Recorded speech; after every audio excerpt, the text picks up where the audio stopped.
अस्सलाम वालेकुम क्लास। हम जो टॉपिक पढ़ रहे हैं वो है माशी तरक्की और माशी मनसूबाबंदी। ये हमारा चैप्टर था। आपको मैंने पहले भी बताया कि आपका ये चैप्टर इंपॉर्टेंट है, तो आपने इसको जो है ना वो अच्छी तरह से करना है। इसमें से MCQs, short answer question, long question भी आ जाते हैं, तो इसके लेक्चर्स काइंडली आप अच्छी तरह से प्रिपेयर करें। हमारा जो आज का टॉपिक है वो है पाकिस्तान में ज़रई शोबा के मसाइल। ठीक है, आप लोग अच्छी तरह से जानते हैं पाकिस्तान में दो शोबे काम कर रहे हैं, ज़रई और सनती शोबा। ज़रई शोबा जो है ना पाकिस्तान का बुनियादी शोबा है, क्योंकि बुनियादी तौर पर पाकिस्तान एक ज़रई मुल्क है। हमारी आबादी का एक बहुत बड़ा हिस्सा जो है ना उसका रोज़गार ज़रई शोबे से वाबस्ता है। हमारी आमदनी का भी ये अहम तरीन ज़रिया है। अशियाए खुराक मसलन गंदम, चावल, दालें, फल, सब्जियां वगैरह भी इसी शोबे से हासिल होती हैं। फिर हमारी देहाती आबादी का तकरीबन 80% जो है ना वो इसी शोबे से वाबस्ता है। कुल आमदनी का तकरीबन 21% हिस्सा इसी शोबा से हासिल होता है। सनती तरक्की जो है ना वो भी हमारी ज़राई तरक्की पर मुनहसर है। लेकिन जो है ना वो बदकिस्मती क्या है कि मईशत का बुनियादी शोबा होने के बावजूद ये अभी तक पिसमानदा है। इसमें कुछ ऐसे नकाइस हैं, कुछ ऐसी कमज़ोरियाँ हैं जिनकी वजह से हमारी ज़रई पैदावार कम रह जाती है, और ज़रई मुल्क होने के बावजूद भी हम खुराक में खुद कफील नहीं हो पाए। इसके कौन कौन से मसाइल हैं उन्हें डिस्कस करते हैं। फी एकड़ पैदावार में कमी है। हमारी ज़राअत का सबसे अहम मसला ये है कि तरक्की याफ्ता ममालिक के मुकाबला में फी एकड़ पैदावार कम है। ठीक है, अगर दुनिया के जो है ना वो तरक्की याफ्ता ममालिक से मुआवजा करें तो हमें पता चलता है कि पाकिस्तान में गंदम, चावल, कपास, गन्ना, मकई, तंबाकू वगैरह की फी एकड़ पैदावार दीगर तरक्की याफ्ता ममालिक के मुकाबला में बहुत कम है। ठीक है, और फी एकड़ पैदावार में कम होने की वजह से ही हमारी कौमी आमदनी भी कम है। अगर फी एकड़ पैदावार में इजाफा हो जाए तो हमारी कौमी आमदनी में भी इजाफा हो सकेगा। खुराक की किल्लत है। पाकिस्तान का दूसरा जो है ना वो अहम ज़रई मसला खुराक की किल्लत है। 63% रकबे पर ज़रई अजनास काश्त की जाती हैं, लेकिन इसके बावजूद भी क्या है कि हमारी आबादी बढ़ रही है, तो इसलिए जो है ना हमारी बढ़ती हुई आबादी की ज़रूरियात पूरी नहीं हो रही। 1966 में तो जो है ना ये मसला इंतहाई नाजुक सूरत हाल इख्तियार कर गया था। हुकूमत को तकरीबन 100 करोड़ रुपए का गला दरामद करके मुल्की ज़रूरियात को पूरा करना पड़ा था। पिछले 2-3 सालों में हम ग़ज़ाई तौर पर तो खुद कफ़ील हो गए हैं, लेकिन अब फिर से जो है ना वो खुराक की किल्लत का मसला दरपेश है। गंदम की कमी हो जाती है, चीनी भी हमें दरामद करना पड़ती है। कुछ अफ़गान महाजरीन जो है ना उनकी आमद की वजह से हमारी आबादी बढ़ी है, तो इस वजह से भी खुराक की किल्लत का मसला जो है फिर से सर उठाने लगा है। सेम और थोर है, ज़रई शोबे में सेम और थोर का मसला जो है ना उसको हम किसी भी तरह से हल नहीं कर पा रहे। हर साल तकरीबन 1 लाख एकड़ अराज़ी जो है ना सेम और थोर की वजह से नाकाबिले काश्त हो जाती है। जब ज़ेरे ज़मीन पानी की सतह बुलंद होकर ऊपर वाली सतह पर नमूदार हो जाती है तो इसे सेम कहते हैं, जो फसलों के लिए नुकसानदेह होती है। और अगर यही पानी जो है अपने साथ नमकियात को भी बाहर ले आए तो उसे थोर कहते हैं। जब सतह ज़मीन पर एक सफ़ेद सी नमक की तह जम जाती है तो ये भी पौधों की नशोनुमा में रुकावट बनती है। एक अंदाजे के मुताबिक तकरीबन 15 लाख एकड़ रकबा जो है वो सेम और थोर की वजह से नाकारा हो चुका है, और पानी की गहराई 0 से 5 फुट तक रहती है वहाँ पर। आबपाशी की काफ़ी सहूलतें हैं। पाकिस्तान में ज़ेरे काश्त रकबा में जो है ना वो फसलों का ज़्यादातर दारोमदार बारिश पर होता है। ज़मीन का 2/3 हिस्सा बारानी है। अक्सर औकात बारिश जो है ना मुनासिब मौका पर नहीं होती है, ज़रूरत से ज़्यादा हो जाती है। ठीक है, 1/3 रकबा पर नहरों, ट्यूबवेल, कुओं और कारेज़ों के ज़रिए भी आबपाशी की जाती है, लेकिन ज़रूरत के मुकाबला में ये काफ़ी कम है। राजबाहों और खालों में काफ़ी सारा पानी ज़ाया हो जाता है, और मुख्तलिफ सूबों में पानी की तकसीम भी दुरुस्त तौर पर नहीं है। नाकस निज़ाम अराज़ी है। पाकिस्तान में अराज़ी की मलकियत का निज़ाम भी बहुत से मसाइल लिए हुए है, जिसकी वजह से हमारे यहाँ फी एकड़ पैदावार कम रहती है। एक तरफ बड़े बड़े ज़मींदार हैं, दूसरी तरफ जो है वो छोटे छोटे मज़ारे हैं। मालिक और मज़ारे के माबैन ताल्लुकात ठीक नहीं रहते, तो उसकी वजह से क्या होता है कि मज़ारे जो हैं वो काम में ज़्यादा दिलचस्पी नहीं लेते। ज़मींदार खुद जाके शहरों में रहते हैं, और वो अपनी ज़मीनों पर जो है ना वो अरसे अरसे तक चक्कर नहीं लगाते, तो इस वजह से जो है ना वो फी एकड़ पैदावार हमारी कम रह जाती है। किल्लत सरमाया है। आमदनी कम होने की वजह से हमारा काश्तकार जो है वो बमुश्किल अपनी बुनियादी ज़रूरियात पूरी करता है। इसकी बचतें ना होने के बराबर है, बल्कि अक्सर मकरूज़ ही रहता है, और ये कर्ज़ वो अपनी ज़िंदगी में तो नहीं उतार सकता, तो इसलिए कर्ज़ का बोझ जो है वो वारसों पर जो है मुंतकिल हो जाता है। माली वसाइल की कमी की वजह से उम्दा बीज है, कीमियाई खाद है, जदीद आलात है, ये भी नहीं खरीद सकता। बीमार मवेशियों का इलाज नहीं हो सकता। कीड़े मार दवायात और आबपाशी के लिए ट्यूबवेल भी नहीं लगाए जाते। اسی لیے بارشوں پر جو ہے نا وہ ڈپینڈ کرتا ہے ہمارا کاشتکار۔ پھر تجارتی بینک جو ہے وہ زرعی قرضہ کے اجرا کے لیے ضمانتیں طلب کرتا ہے جو کہ چھوٹے کاشتکاروں کے پاس نہیں ہوتی، تو اس لیے یہ بھی زرعی قرضہ جو ہے یہ عموماً بڑے زمیندار ہی صرف حاصل کر پاتے ہیں۔ غیر معاشی قطاعت ہے۔ پاکستان میں قانون وراثت ایسا ہے کہ زمین وارثوں میں تقسیم ہوتی چلی جاتی ہے، اس لیے فیکس رقبہ ملکیت جو ہے وہ کافی کم رہ گیا ہے۔ قطاعت مختلف جگہوں پر بکھرے ہوئے ہیں، زمین انتشار اور بکھراوٹ کا جو ہے نا وہ شکار ہے، تو اس لیے بھی جو ہے نا ان قطاعت پر جدید طریقہ کاشتکاری کو نہیں اپنایا جا سکتا۔ زرعی اعداد و شمار کے مطابق تقریباً 30% کاشتکاروں کے پاس جو ہے نا وہ رقبہ ملکیت 12.5 ایکڑ سے کم ہے اور 30% کے پاس 12.5 ایکڑ سے 25 ایکڑ کے درمیان ہے، جبکہ 18% زمیندار کی ملکیت جو ہے وہ 50 ایکڑ سے 150 ایکڑ تک کی اراضی ہے، اور ان غیر معاشی قطاعت کی دیکھ بھال اور جدید آلات کا استعمال بہت مشکل ہے اور پیداوار پر بھی اس کا بہت اثر پڑتا ہے۔ سیلاب اور زمین کا کٹاؤ ہے کہ پاکستان میں اکثر اوقات زیادہ بارشوں کی وجہ سے سیلاب آ جاتے ہیں، لاکھوں ایکڑ اراضی جو ہے نا وہ زیر آب آ جاتی ہے۔ ابھی بھی آپ دیکھیں کہ ادھر سندھ والی سائڈ پر جو ہے نا وہ ضلع دادو میں سیلاب آیا ہوا ہے، وہاں پر کافی جو ہے نا تباہ کاری ہوئی ہے۔ پھر اس کے علاوہ یہ ہے کہ سیلاب کی وجہ سے یا پانی کا جو ہے نا وہ رخ چینج ہونے کی وجہ سے، تیز آندھی چلنے کی وجہ سے کٹاؤ کی صورتحال بھی پیدا ہو جاتی ہے، تو اس کی وجہ سے بھی تقریباً اب تک پاکستان میں 1.20 کروڑ ایکڑ اراضی متاثر ہو چکی ہے۔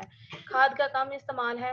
جدید سائنسی تحقیق کے مطابق کیا ہے کہ پیداوار بڑھانے کے لیے کیمیاوی کھاد کا استعمال بہت ضروری ہے، لیکن کیونکہ ہمارے کاشتکار کی آمدنی پہلے ہی کم ہے تو وہ اس لیے مناسب کھاد کا اور مناسب مقدار کا استعمال نہیں کر پاتا۔ اور جو ہے نا ماہرین کا کیا خیال ہے کہ اگر پاکستانی کاشتکار کھاد کا مناسب استعمال کرے تو پیداوار میں تقریباً 40 سے 50% تک اضافہ ہو سکتا ہے۔ اچھے بیجوں کی کمی ہے۔ پھر وہی بات ہے کہ جو ہے نا وہ کیونکہ کاشتکار کی آمدنی قلیل ہے تو اس لیے وہ اچھے بیج بازار سے خریدنے کی استطاعت نہیں رکھتا، بلکہ جو وہ فصل بوتا ہے اسی میں سے بیج کے لیے کچھ فصل جو ہے نا وہ علیحدہ کر لیتا ہے، تو وہ جو ہے گھٹیا اور ناقص بیج کی وجہ بھی پیداوار میں کمی کا سبب بنتی ہے۔ فصلوں کی بیماریاں ہیں۔ ہمارے زرعی شعبہ میں تقریباً 15 سے 20% تک جو ہے نا وہ پیداوار وہ کیڑے مکوڑوں اور فصلوں کی بیماریوں کی وجہ سے متاثر ہوتی ہے۔ مناسب ادویات ہے، سپرے ہے، دیگر اقدامات سے جو ہے نا وہ ان کیڑے مکوڑوں سے نجات حاصل کی جا سکتی ہے، لیکن کیونکہ آمدنی کم ہے کسان کی تو اس لیے مناسب ادویات بھی جو ہے نا وہ استعمال نہیں کی جاتی۔ کمزور اور لاغر جانور ہے۔ کاشتکاری کے لیے جو بیل، اونٹ، بھینسیں اور دیگر جانور استعمال میں لائے جاتے ہیں وہ بھی کافی کمزور اور لاغر ہوتے ہیں۔ دودھ دینے والے گائے، بھینس اور بکریوں کی استعداد کافی پست ہوتی ہے، انہیں صحت مند بنانے کے لیے مناسب مقدار میں چارہ اگانا چاہیے اور ویٹنری ہسپتالوں کی تعداد بھی بڑھانی چاہیے۔ کاشتکار کی جہالت اور لاپرواہی ہے۔ پاکستانی کاشتکار، مزارع، کھیت اور مزدور اور دیگر کارکن زیادہ تر جاہل اور ان پڑھ ہیں، لہٰذا وہ اپنی قسمت کی بجائے محنت کی بجائے جو ہے نا وہ قسمت پر بھروسہ کرتے ہیں، مقدمے بازی میں الجھے رہتے ہیں۔ اس وجہ سے بھی فی ایکڑ پیداوار کم ہے۔ کم مستعد طریقہ کاشتکاری ہے۔ پاکستان کے زرعی شعبہ میں مشینوں کا استعمال ابھی بھی کم ہے۔ کاشتکاری کے لیے عام طور پر پرانے طریقے استعمال کیے جاتے ہیں۔ جدید ٹیکنالوجی اور نئے طریقوں کی وجہ سے جو ہے نا نئے طریقہ کاشتکاری کو اپنانے کی استطاعت نہ رکھنے والا جو کاشتکار ہے وہ پرانے خود ساختہ اصولوں اور روایات کا پابند رہ کر مفلسی کی زندگی گزار دیتا ہے، اور جدید طریقوں کی عدم موجودگی سے نہ تو بہتر طور پر کاشتکاری ہو سکتی ہے اور نہ ہی پیداوار بڑھتی ہے۔ سیاسی عدم استحکام ہے۔ سیاسی عدم استحکام ہر شعبہ پر جس طرح سے اثر انداز ہوتا ہے اسی طرح سے جو ہے نا وہ زراعت پر بھی اثر انداز ہوتا ہے۔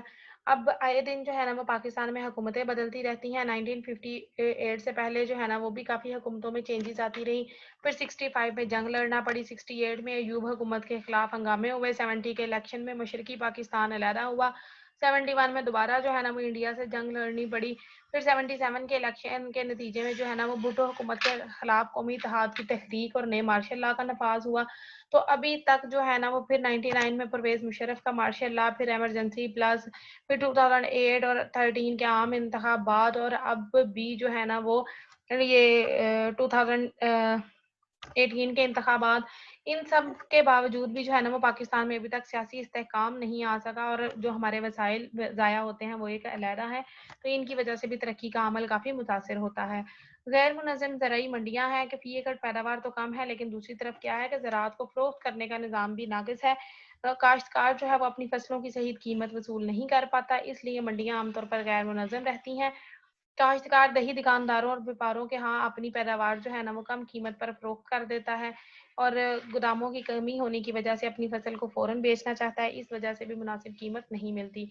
नीम तरक्की याफ्ता ज़राए नक़्लो हमल है कि अक्सर देहात से मंडियों तक ज़रूरी अजनास पहुँचाना मुश्किल होता है, क्योंकि नक़्लो हमल के ज़राए नीम तरक्की याफ्ता हैं, सड़कें कच्ची और ख़राब हैं। ज़राई मसाइल का हल क्या है? हल भी इसके वही हैं जो इसके मसाइल हैं कि फ़ी एकड़ पैदावार में इजाफा होना चाहिए। इसके लिए बेहतर बीज, खाद का इस्तेमाल होना चाहिए। फसलों को अदल-बदल कर बोया जाए तो फ़ी एकड़ पैदावार हमारी पहले से ज़्यादा हो जाएगी। जदीद और मशीनी तरीका काश्तकारी है। जदीद और मशीनी तरीका काश्तकारी को अपनाने से भी हमारी जो है ना वो पैदावार पहले से ज़्यादा हो सकती है। लेकिन किस तरह से कि हमारे जो है ना वो उसको किताब के अराजी को जो है ना बिखरने से बचाया जाए और फिर जो है ना किसान को आसान साथ पर कर्जे फराहम किए जाएं, तो इस वजह से जो है ना वो हमारी फ़ी एकड़ पैदावार पहले से ज़्यादा हो जाएगी। आपाशी की बेहतर सहूलतें हैं, मुल्क में आपाशी की बेहतर सहूलतें मुहैया किया जाए, ज़मीनों को जो है ना महज बारानी काश्त पर ना छोड़ा जाए, दरियाओं के पानी का जो बहुत बड़ा हिस्सा ज़ाया हो जाता है उसे भी इस्तेमाल में लाया जाए। दरियाए सिंध पर मज़ीद बंद बांध कर नहरें निकाली जा सकती हैं और इस तरह से जो है ना हम आपाशी के मसाइल पर काबू पा सकते हैं। सेम और थोर का इलाज किया जाए ताकि हमारी ज़मीन जो है वो नकारा और बेआबाद होने से बच जाए। ज़राई कर्जे हैं और सरमाया की फराहमी है। ज़राई तरक्की के लिए सरमाया की फराहमी बहुत ज़रूरी है। ठीक है, काश्तकार कलील आमदनी के पेश नज़र जो है ना वो अपनी माली ज़रूरियात अपने वसाइल से पूरी नहीं कर पाता, इसीलिए मियारी बीज, खाद और जदीद तरीका काश्तकारी भी नहीं अपनाए जाते। स्मगलिंग और ज़ख़ीरा अंदोज़ी का खात्मा है कि मुल्क में ग़िज़ाई कफ़ालत के लिए ज़रूरी है कि स्मगलिंग और ज़ख़ीरा अंदोज़ी का मुकम्मल तौर पर सदेबाब किया जाए। अशियाए खुराक वाफिर मिक़दार में मुल्क में मौजूद रहें और इनकी किल्लत का सामना नहीं करना पड़ेगा। निज़ाम मलकियत अराज़ी की इस्तिलाह है। पाकिस्तान में जो है ना मलकियत अराज़ी की इस्लाह के लिए मुख्तलिफ़ हुकूमतों ने ज़रई इस्लाहात की हैं, जिनके तहत ज़मीन की हद मलकियत को कम किया गया है। ताहम इसमें मज़ीद इस्लाह की ज़रूरत है। जब तक मुल्क से बड़े-बड़े ज़मींदारों और जागीरदारों का खात्मा नहीं होगा, इस वक़्त तक पाकिस्तान का ज़रई शोबा की तरक्की जो है ना वो बहुत मुश्किल है। मज़ारों का जो इस्तेहसाल किया जाता है उसे भी ख़त्म किया जाना चाहिए। फसलों की बीमारियों का खात्मा है कि ज़रई पैदावार के तकरीबन जो 10 से 15% हिस्सा कीड़े मकोड़ों और फसलों की बीमारियों और टिड्डी दल की नज़र हो जाता है, इसलिए बीमारियों से बचाव की मुनासिब तदाबीर इख्तियार की जानी चाहिए। उम्दा बीजों और कीमियाई खाद का इस्तेमाल है कि अच्छे बीज और कीमियाई खाद इस्तेमाल करनी चाहिए। ठीक है, इस तरह से जो है तकरीबन पैदावार में 20% तक इजाफा मुमकिन है। काश्तकारों को जो है ना वो बीजों और कीमियाई खाद पर सब्सिडीज़ फराहम करनी चाहिए। ज़रई तालीम और तहकीक का फैलाव है। ज़रई तालीम जो है ना वो मुहैया की जानी चाहिए हमारे स्टूडेंट्स को भी और काश्तकारों को भी। इस सिलसिले में जो है ना वो ज़रई यूनिवर्सिटी फैसलाबाद है और फिर टंडो जाम में जो है ना वो एक बारानी कॉलेज कायम किया गया है। मुल्तान में भी ज़रई कॉलेज कायम किया गया है। इसके अलावा सरगोदा में भी ज़रई कॉलेज कायम किया गया है। तो ये तमाम वो इदारे हैं जो कि ज़रई तालीम के तहकीक और फैलाव को में मदद देते हैं। ज़रई मंडियों की इस्लाह है कि ज़रई पैदावार की मुनासिब कीमत वसूल करने के लिए ज़रई मंडियों की इस्लाह बहुत ज़रूरी है। ठीक है, कि जो है ना वो मुकम्मल और मुनज़्ज़म होनी चाहिए ये मंडियाँ, ताकि काश्तकार को अपनी मेहनत का माकूल मुआवजा मिल सके। ज़राअत पर मबनी सनतों की हौसला अफजाई है, उन सनतों की हौसला अफजाई करनी चाहिए जिनका खाम माल जो है वो ज़राअत से आता है, ताकि ज़रई पैदावार का बेहतर तौर पर इस्तेमाल किया जा सके। शुक्रिया।